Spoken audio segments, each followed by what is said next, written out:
At Bo Digital, we like to help our customers tell their unique story. My name is Wayne Stanley, and I'm the owner and founder of Bo Digital, and I'm here to share some of our story with you. When I was a kid, I would go around my grandparents' house and find things of theirs that I treasured, and I would put a tablecloth on their couch, and I would set up my own store. I would sell their belongings back to them, and I guess at that point, that's kind of when I knew I wanted to own my own business one day. Bo Digital is actually named after those grandparents, Glenn Vernon and Shirley Bow. They would be proud of the work that we're doing and the legacy that we're leaving through this company. Bo Digital can help companies of any shape and size, anywhere in the world, with custom marketing work. From logos, websites, social media content, newsletters, and video, we offer the exact custom resources and services that your small business needs. It can be hard for small business owners to spend time on marketing when everything else is calling their attention. That's what we're here for. Your marketing deserves a pro, so be sure to put a bow on it. I am proud that we help companies of all shapes and sizes and budgets of every scope. So be sure to visit bodigital.com so that we can help you with your story today, or engage with us on social media and see what we're all about. This episode is sponsored by Nick Pate from State Farm. I'm Kayla Keith, and this is Missing Midwest, a true crime podcast about those that have gone missing. Today's story is about a young mother who went out for the night and never returned home.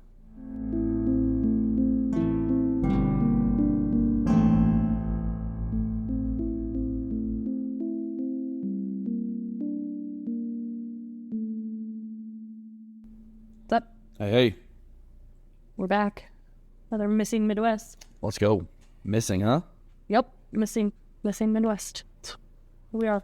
That's why we're here. We are in the middle of, if you're new here, over on Murdered Midwest, which is our subscriber content. We're in the middle of looking at what I feel are my top 3 worst serial killers. Not in the sense of like the most prolific, like they haven't like, maybe they don't have the highest like numbers of people like victims, but like what I think like who would be the scariest ones to like be a victim of. And so we did Robert Hansen in Alaska. And then yesterday we did Israel Keys. I'm not going to lie, like, I got the creeps from doing the Israel Keys episode. Well, like, when I was going around locking up the house, I just had, like, the creeps after recording the video. It's like, man. Yeah. If you haven't listened or you're not a subscriber, now's the time to do it, because I'm telling you, Israel Keys, if you don't know about him, it's just, like, literally it's a lot chills when you hear about him, and so he's one of my top 3, I think, just because he's just the way he did things is scared. It's foolproof. It's terrifying. Like he got caught like on a literally like terrifying. A randomness. Yeah. Like if he wouldn't have got caught, like he didn't get caught for a very long time. Yeah. And he was absolutely terrifying. And so through doing Israel Keys, one of the scariest things about him is that literally basically any missing person case in the United States could possibly be attributed to him. I mean, obviously we have like a really great timeline put together of him, so like if the timeline doesn't match up, but like for example, Lauren Spear from Bloomington, he was in the area at the time of her disappearance, so like you cannot rule him out in her disappearance. And there's just like tons of cases where we're like, hey, you know, the FBI made this huge timeline of all of his flights. Like we know that he bought a plane ticket at this time and he rented this car, and they went through all his like spending and everything, and they found out, you know, where he was traveling. There's like a map online. And there's a whole, it's like 7 pages of like landed at this airport, rented a car. That car had 800 miles on it. We don't know where he unaccounted for. Like his time is unaccounted for, but the miles are there. Yeah. So then they're like, okay, well, basically anywhere within like 800 miles of that airport at Chicago. Yeah, any missing person could be attributed to Israel Keys, which is just crazy. But there's a whole bunch more to it. You definitely should subscribe and listen. But today's story was another one that I stumbled across, a missing person case that I stumbled across while researching Israel Keys. And so today we are going to talk about Marie Bly from St. Croix Falls, Wisconsin. Population 2,000 people. Small town. Freaking small. They have a tavern, a mini golf course, and an antique store though. So like It's a regular happening in small town. I'm there. That is all I need. Gas station, good bar food. Right? That's it. Bar food, mini golf, and I can go antiquing. There you go. That's a great You know, they day. got a strong farmer's market That on is a Saturdays in the great summer. day. Okay, so Rose Marie Bly, she was born on September. Sorry, do you have any announcements? I just kind of glossed over that. Honestly, not really. I'm just trying to survive baseball season right now. Buy our merch, subscribe to our stuff. Thank you. Yep. Love you. Yep. Yeah, Subscriptions are only $5 and you get like 80 episodes now. So that's pretty fun. But We're in the middle of baseball. We have 6 games a week. 2 boys on 2 different teams. Yeah. It's crazy. Johnny's coaching both of them. next weekend, we've got 5 games in 2 days. Yeah, we do. We do. Didn't even realize that. That's true. That's great. And I have a 1-year-old, so I have to yell at the coach because Johnny over here, he doesn't do anything how I would do it. Wow. Okay. Forgot about all your baseball experience. I should be the baseball coach, so I'm yelling at the coach, yelling at my kid, watching my 1-year-old. It's just perfect. I don't want to hear it. While sitting in my chair, in the shade. It's a rough life. Anything else? I don't think so. Okay. So St. Croix Falls, Wisconsin, like I said, super small. It's actually considered a village because it was so small. Really? Which is funny because sidebar, I had a foreign exchange student stay with us when I was in high school. Shout out to Amelie. Amelie from Germany. And I will never forget when she came and lived with us. Greentown, that's where we're from. It's about 2,500 people. 2,500 people, one stoplight. And she would be like, "Are we going into the village today?" And I was like, "Excuse me, ma'am. What? That is our pride and joy hometown. There's 2 gas stations there. It's a small town. We have a stoplight, all right? That nobody's herding sheep She's over from here. where is she? Hanover, Germany? Something or like that. Hamburg, maybe? Hamburg. I don't know. This huge city that I can't even wrap my mind around being in a city that big. And she's like, the village, Greentown. You know, that little group of houses. Yeah. Anyway, so after graduation, she actually grew up in Grantsburg, Wisconsin. And after graduation, she moved to St. Croix, which is about 30 minutes away. 15 miles, 30 minutes. She had a boyfriend named Christopher Larson. And they had a baby together, right after high school, okay? Immediately had another baby.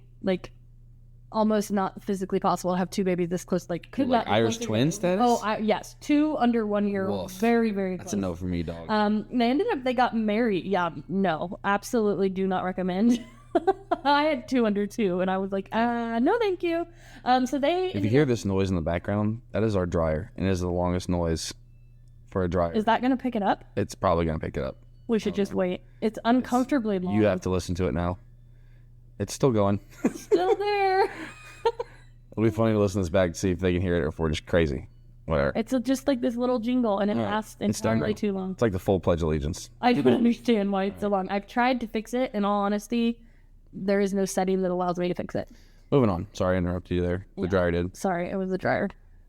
That's real life. We're people, okay? We're 2 people. We're doing this out of our house. 2 people that were sitting at our kitchen table. That was our dryer. I'm sorry. Anyway, Rose and Chris get married in February 2009, okay? But this was not a good relationship. Ooh. As one could imagine, getting married right after high school and having 2 kids in a year. That's a lot. That's a big transition. It was also violent. My goodness. Is that a washer? Oh, it's a washer. I started it at the same time. Same jingle. Wow, we're annoying. I'm sorry about this.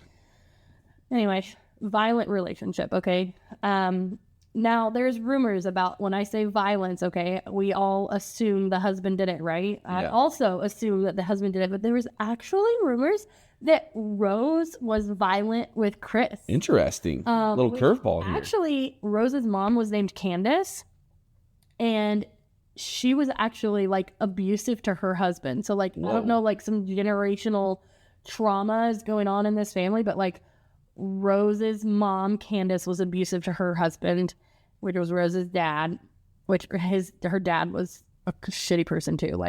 It's not like anybody here is great, but abusive. It sounds not like in the all way bad. that you would assume. It sounds bad. And then we have Rose and Chris, and there's people that say that Chris was abusive, but Rose actually had a domestic violence charge against her. She had actually, they gotten in a fight, and Rose had like slapped Chris, and the police called, and she said Chris like put her in a headlock. But the marks that were left were only on Chris. Big yikes all around, though. I mean, this sounds like it's bad. It is. Okay.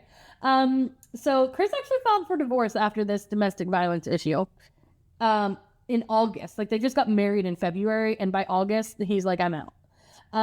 However, August 19th, 2009, they had actually he had withdrawn his divorce. They wanted to work on it. And so they were like, we got kids.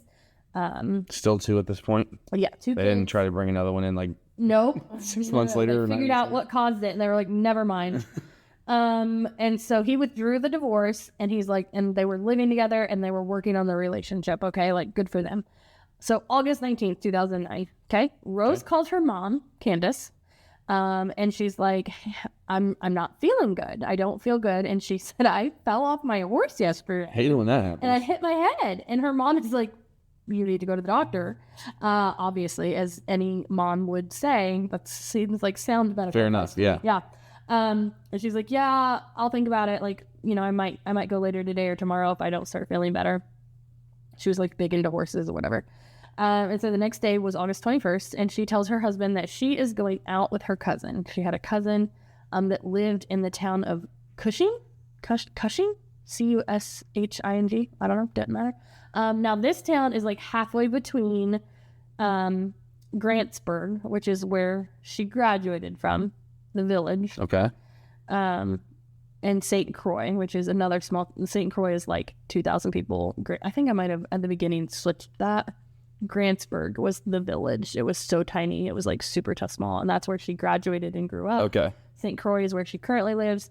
Halfway between the two is this other small town of Cushing, and she was going to meet at like a bar there and hang out with a cousin for the night, okay?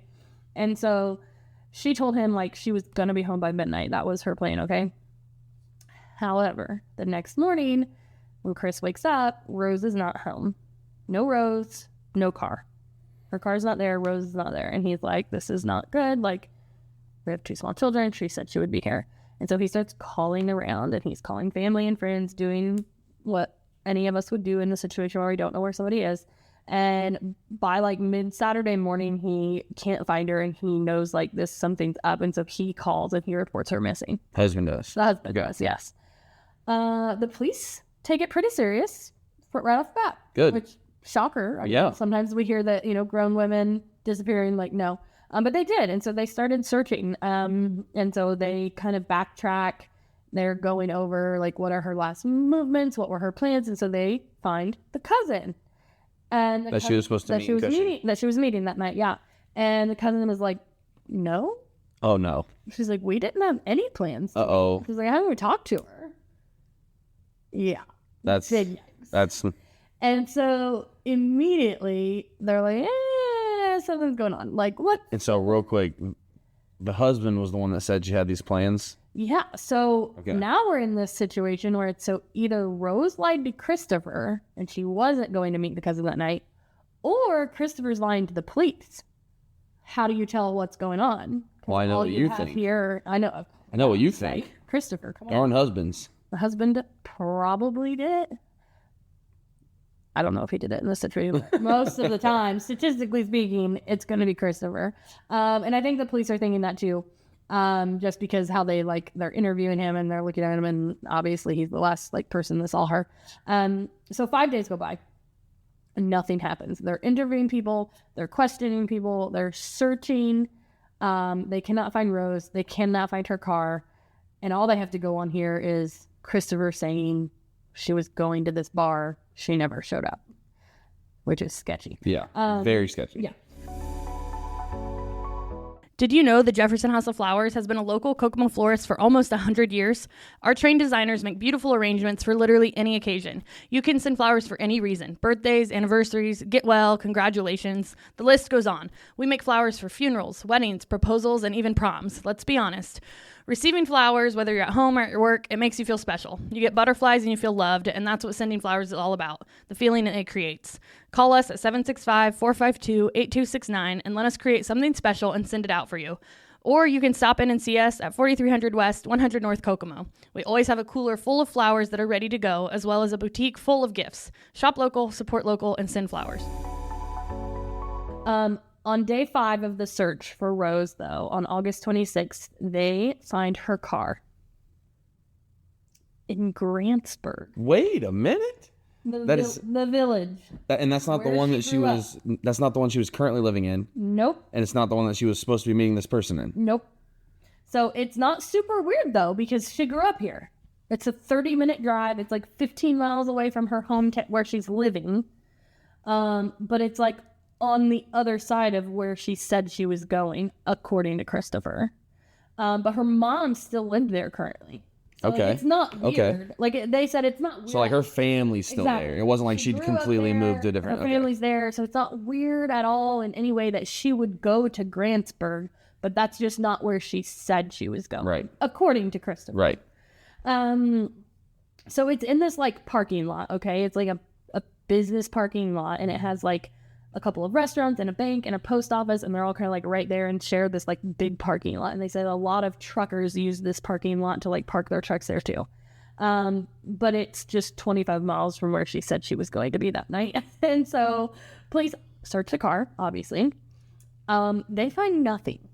And when I say nothing, not even fingerprints, which leads you to believe that this car has been wiped clean. Not good. Yeah, right? Can't think of a good reason to do that. Exactly. And so, yeah, like that's it. She's gone. Her husband passed the polygraph test. Which doesn't, I'm aware a polygraph doesn't mean a whole lot. He was cleared by police.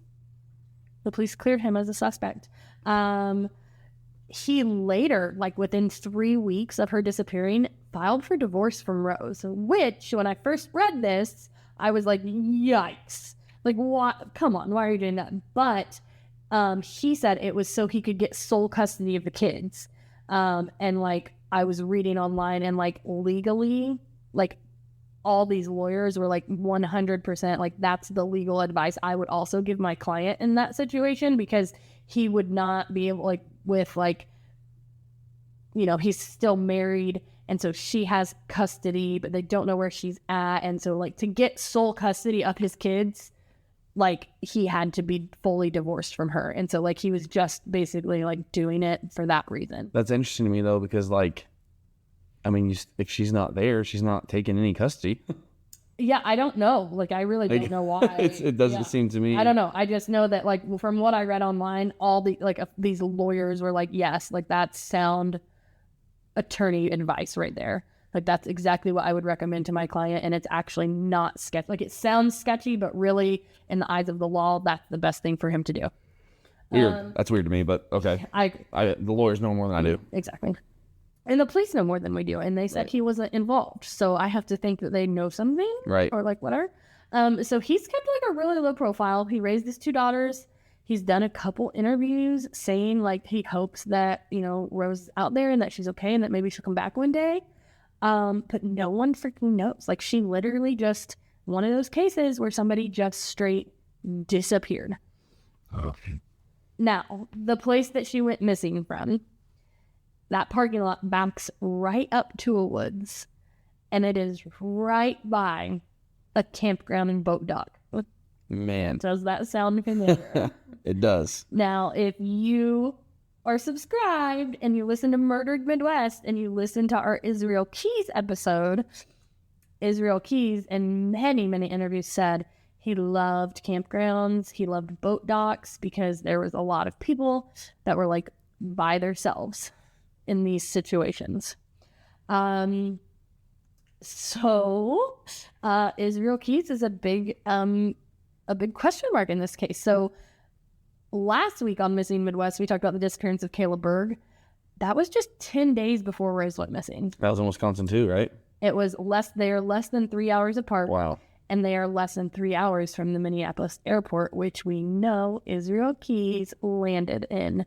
Like, he was in the area. Like, he had a plane ticket. He landed My goodness. at the Minneapolis airport.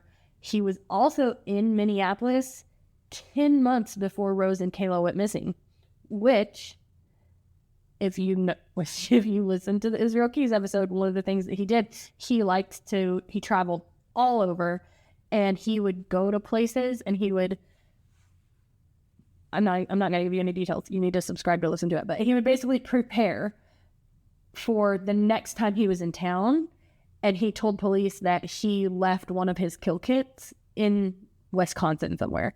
So we know that he was in Minneapolis less than 10 months before these two girls straight up disappeared.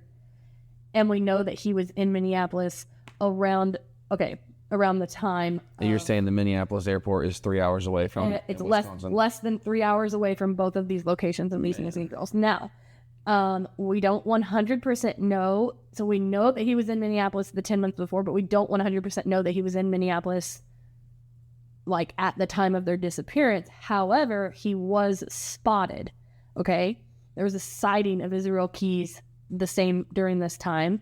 It's just not like you can't verify it with travel records, but it's kind of different because so this witness testimony, like obviously everybody's like, oh, I saw this person here and here and here. But this lady was at a Vikings game.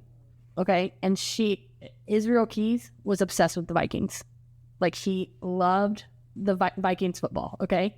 And so her and her boyfriend were at this game, and she said this guy came up and sat in front of them. And she said he was wearing a green jacket and he had a bag. And she said she just instantly bad vibes. She was like, can't explain it other than I felt the need to get as far away from this man as possible. So much so that I told my boyfriend we need to leave. And she said it was a blowout of a game. The Vikings were winning. And she talked her boyfriend into leaving because this man was making her so uncomfortable. Later, she saw a picture of Israel Keys and she went straight to her boyfriend, and he's like 100%. Like that was the guy in front of us. Yikes. Now, within just like 2 days after this sighting of him at that game in Minneapolis, there was 2 armed robberies. Now, both people that were robbed, it was like a gas station and like a gaming store, I think. Both of them said that the man was like 6'2", Israel Keys was 6'2", and he was wearing a white ski mask in both of them, which I feel like is unusual. Like I just always assume it's going to be a black ski mask. Yeah. Both of these people said it was a white ski mask and a green jacket. So there's no way to verify it, but we have this sighting of what people say, what this woman says was Israel Keys at the Vikings game. Within a day of that Vikings game, 2 armed robberies. These armed robberies were within 30 minutes of each other. And we know Israel Keys, that's how he got money. He used to rob places all the time. He would throw his ski mask on, he would rob banks, he would rob gas stations, and he would just get cash. And that's kind of how he funded his traveling and stuff. Like, I think it's safe to say that both of these armed robberies, they've happened within 90 minutes of each other, and they were 30 minutes apart. I mean, by a man in a white mask with a green coat. Definitely. Like, can we at least say that? Yeah. I can at least say that both of those armed robberies were made by the same person. Yes, 100%. Okay, can we say that? And then we also have Israel Keys in a green jacket in the area that day. How confident are we that it was Israel Keys robbing the stores? I mean, like, it's not a stretch whatsoever. It's not a far stretch at all. Also, another man went missing from Minneapolis that same weekend. No kidding. And it's the same thing. His car was found parked by a boat ramp. And it was right around the time of the robberies, and it's in Wisconsin. So, like, I don't know.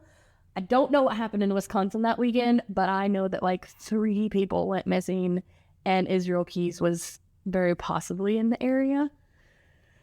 For those of you wondering about the Minneapolis and Minnesota reference she's talking about, Minneapolis is, like, on the far east border of Minnesota. So it's, like, almost in Wisconsin. So it's not a stretch at all to think that some of this could be happening in Wisconsin. Yeah. Because when you first said Minneapolis, I was like, that's definitely not Wisconsin.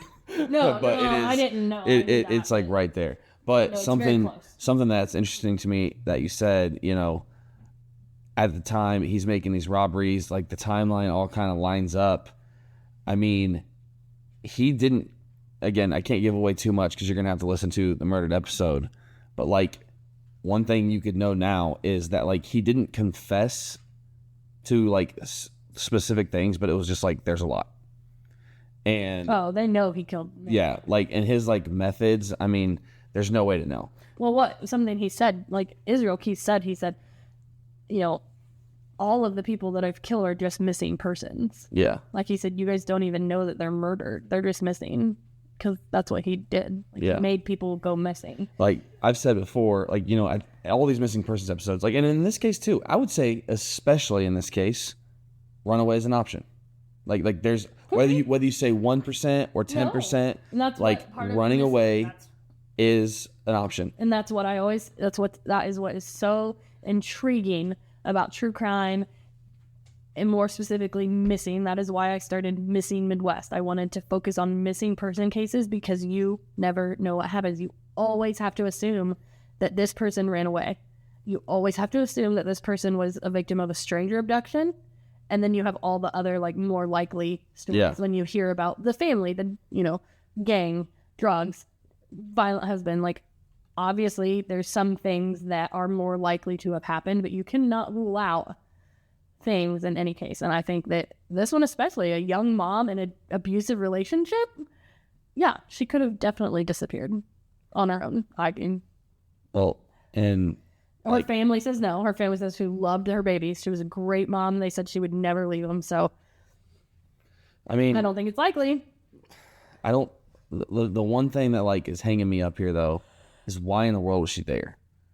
Either she lied about going to see her cousin, or her husband lied about it. Both of those are bad. Yeah. Both of those are bad. And she ends up at this campground in a random place where she would be an easy victim for Israel Keys. But, like, why was she there? A lot of Israel Keys' victims were just, like, happenstance places. But what if she never went to Grantsburg? What if he just dropped her there? And took a car there. So happened to be that she was from there. Yeah, possible. Yeah. I mean, that's coincidences. Coincidences are always hard in true crime because it's like... For sure. And here we've got a lie somewhere. There's somewhere. Rose is lying or Christopher's lying, so... Yeah. So, yeah, and I got to assume that lie has to do with her disappearance, but, I mean, we don't know that for sure. Yeah. Tough. But, yeah, for me, it's always, like, the things that always hit in my mind are there's runaway potential, there's random sex trafficking potential, there's freak accident potential, as in, like in a Brandon Swanson, he fell in a cistern or something crazy. And then there's Israel Keys. Every case, we're in our 80s, and how many episodes that you've done of missing people, and in almost all of them, those four have to be factors. When I research cases, I have a podcast called Missing Midwest. I do a missing person every week. I have to pull up the Israel Keys timeline and be like, you have to check did he land in an airport while this person went missing? Because I mean, it's a possibility if he did. Yeah. He loved to land and he traveled through Minneapolis a lot. Seattle, Minneapolis, New York, those were like his main like places. But he would land and then rent a car, and all they have to go on is how many miles he put on. How many miles? Well, they'd just be like, oh, we have a credit card transaction for a car rental. And then 3 days later, he flew out of Minneapolis again. Where was he for 3 days? Yeah. Like, how far can you get from Minneapolis in 3 days? Yeah. And whatever radius that is, anybody went missing in that time, possibility. Which is awful and terrifying. So yeah, that is the story of Rose Marie Bly. She is still a missing person. And there's been like no updates. What was it, 2019? Yeah. Jeez. So no updates, but stay tuned for next week. Oh, okay. Okay, a little cliffhanger for the people. For the people. We will see you next week. Okay. This podcast is a So.Will.I.Studos production. So will I. Are you ready to upgrade to the home that fits your family best? Take the first step of that process by giving my girl Stacy Westfall a call. She's partnered with Apple Tree Realty in Howard County, where they have the knowledge and resources to help you reach your goals. Stacy has quickly become a successful realtor in our area, and I am so proud of her. She's not just a friend of mine, she's also a mother and a local firefighter. Buying and selling a house is stressful, and having someone professional and trustworthy in your corner can make all the difference. Give Stacy a call today at 765-461-1243 and follow her on Facebook at Stacy Westfall Realtor.